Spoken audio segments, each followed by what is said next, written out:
kalbin ot yandırıp şilekte, Gülistan'da aşk giderini oynatan kalbin ot, sevgilim sen kalbin ot, gözlerinden çiçek nur, göydesen o göydegin, akır kalbim gündegin.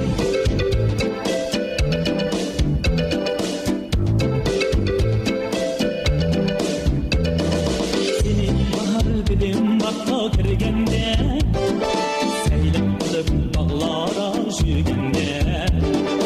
Seni bahar dedim bakma kirgende, seylep kılıp dağlara şürgende.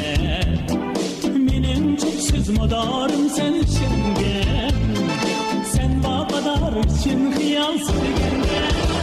Kalbin olur, bak sevgide kalbin olur, muhabbetim kalbin olur.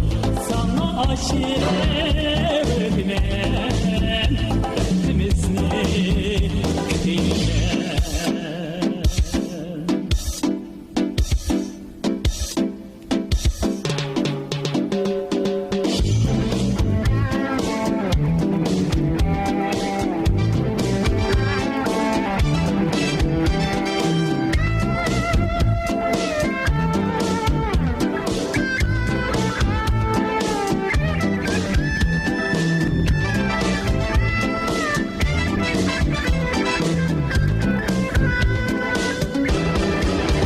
Kalbin olur, sevgilim sen kalbin olur, gözlerinden çiçek nur, göydesen o göydegin, akır kalbim güldegin.